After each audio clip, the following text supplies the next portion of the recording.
Welcome back here with us on Times Now. Viewers, there are new players in the ongoing debate over three-language formula. Andhra Pradesh's Deputy Chief Minister Pawan Kalyan and actor-turned-neta Prakash Raj. Well, defending the BJP over NEP, Pawan Kalyan has accused Tamil Nadu's politicians of hypocrisy, saying they allow Tamil films to be dubbed in Hindi for commercial benefits but oppose the language. He said the state welcomes labourers from UP and Bihar but reject the language. These remarks come at a time when the BJP-led centre and DMK-ruled Tamil Nadu are engaged in a bitter war of words over the three-language formula.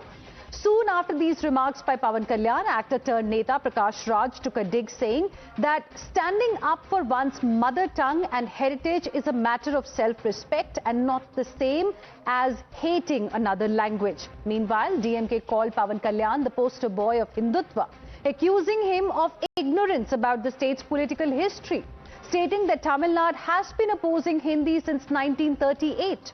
And then Pawan Kalyan released a long post on social media saying he never opposed Hindi as a language and only was opposed to making it compulsory.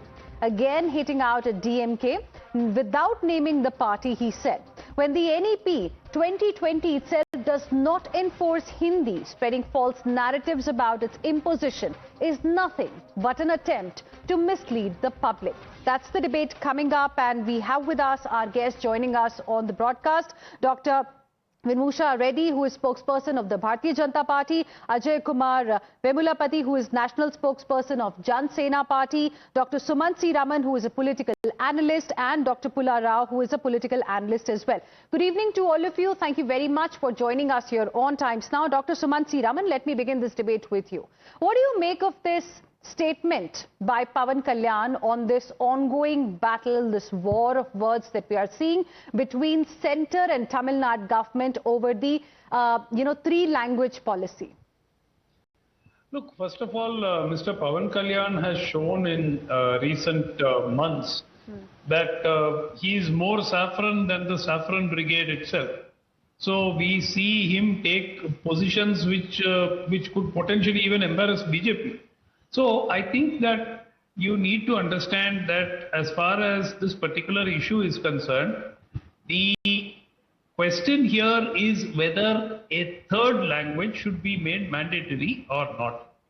Now, Tamil Nadu has managed with the two-language formula since 1968. There is no reason why we cannot continue to manage with the two-language formula. Withholding of funds, why doesn't Mr. Pawan Kalyan address that issue? The state government says money which should have been given, 2,150 crores, which should have been given under the Samagra Siksha scheme, has been withheld by the centre because they have not accepted the NEP.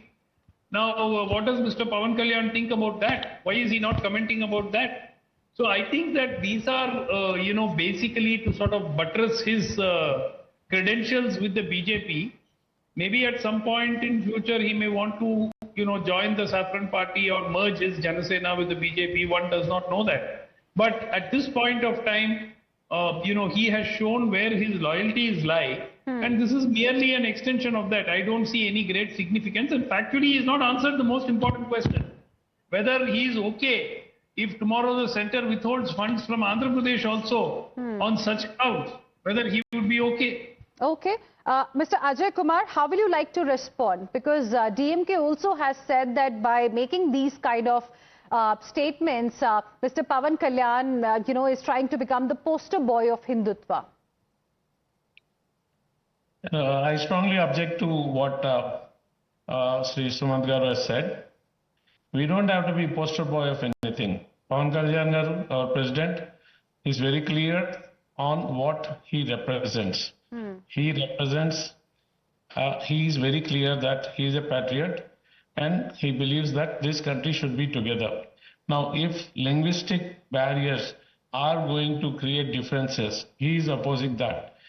In fact, people should understand, they must read our, go to our website, read our objectives. We are very clear on what we say. We respect language diversity. And Pawan Kalyan Garu has very clearly said he is not against Hindi. He is only saying that why should we stop people from learning anything? NEP says you can learn 3 languages. And no, the languages are of your choice, one mother tongue and any language of your choice. Now, if you want to oppose learning language just for the sake of opposing, and see, Mr. Sumanth has talked of withholding of funds. That's a problem between the center and Tamil Nadu. Let them sort it out, what the problem is. If Tamil Nadu insists on not accepting something which the central government has said, that's the problem they'll have to face and sort out with them. Why should I come in between?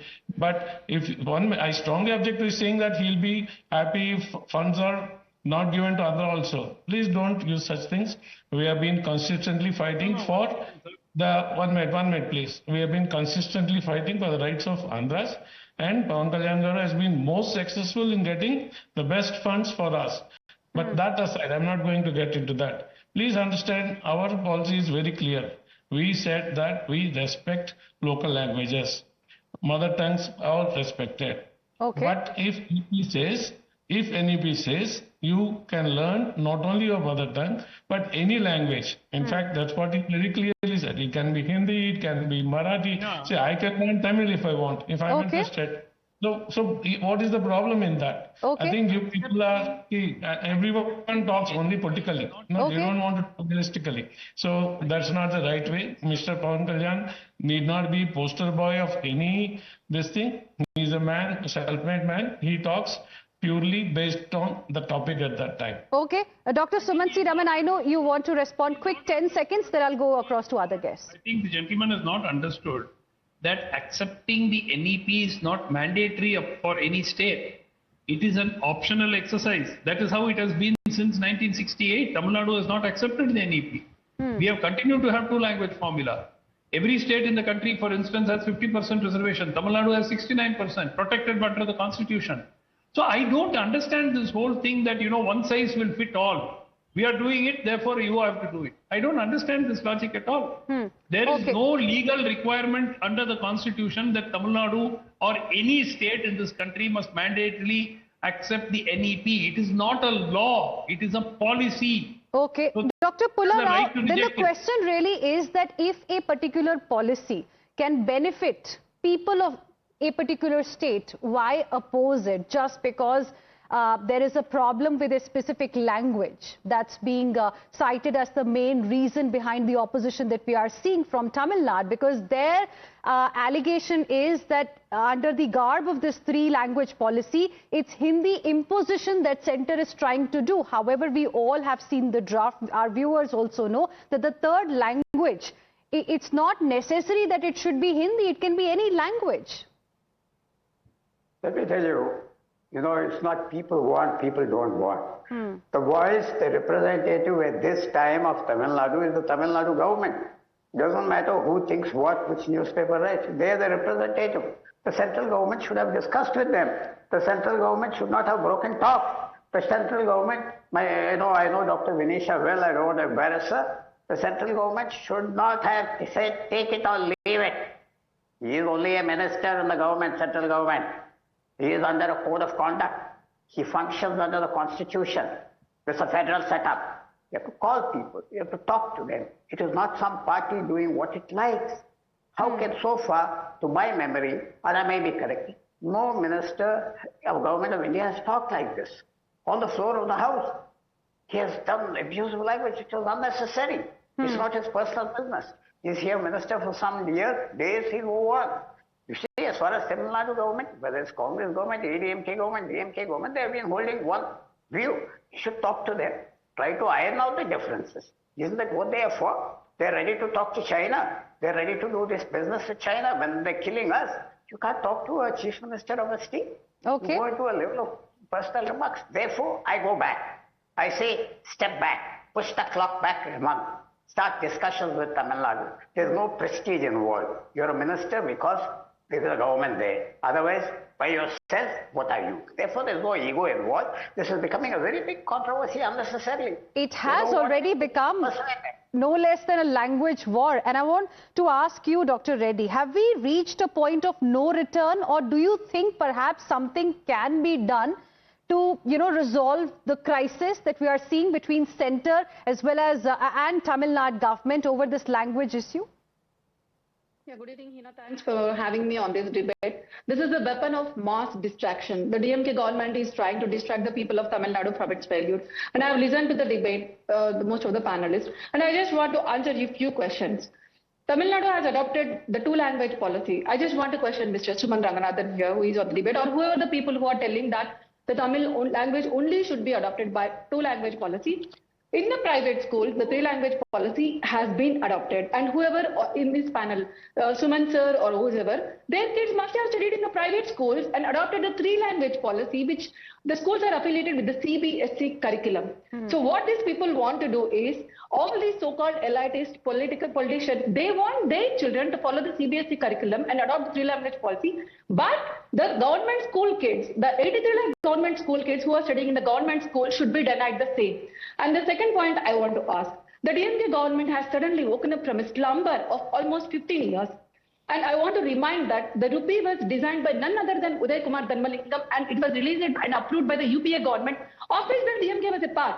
And even their supremo leader, Karunanidhi's father, Karunanidhi, has praised Kumar for designing the rupee. So all these 15 years, they were sleeping, they were okay. Now suddenly they wake up and they want to replace it. And I want to question the same DMK party again.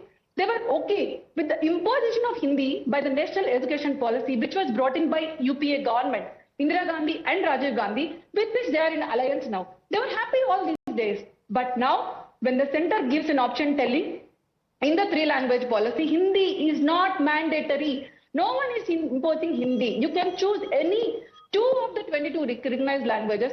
They are suddenly creating so much chorus. Where were they all these days? And I want to simplify the matters. I just want to ask Suman sir here. Sir, in the CBSE schools previously, the people have to learn Hindi, English and regional language, that is Tamil. I want to remind you that there are 5.6% Telugu, Telugu speaking, not whose mother tongue is Telugu in Tamil Nadu. And unofficially 30% can speak Telugu. Now they have an option to choose. Telugu also has their third language, not just Hindi. The same happens with Telangana or Andhra Pradesh. The people who stay here, like in Nellore or Chittoor, who borders with Tamil Nadu, can choose Tamil also as their third language, just not Hindi. Why are you people creating the rumors now? It's a weapon of mass distraction. Weapon of mass distraction is what the BJP has said. 10 seconds, Dr. Sumanth Raman. I'm totally out of time. I think she's got one thing very wrong, because she said Congress and UPA, Indira Gandhi did this and Rajiv Gandhi did that and they were all okay with it. They never accepted it. That is why they were okay with it. Because the center did not insist on all this. That is why Tamil Nadu. So when you said, Dr. Sumanth Raman, on a lighter note, that one thing she said wrong, were the other things that she said right? Do you agree with those? Among the many things which were wrong, the first thing that I thought I should point out, because you gave me only 10 seconds, was this. Okay. All right. Many things which were... All right, right now I'm completely out of time, but of course we will be having this discussion, again, because it is a big story, that we are seeing unfolding almost on a daily basis, and new twists and turns are also emerging, new comments are also coming, new players are also coming. For now, thank you very much all of you for joining us, Dr. Reddy, Ajay Kumar, Dr. Sumanth Raman and Dr. Rao. Thank you for joining us here on this debate. Heading into a short break, more news and updates on the other side. Stay with us.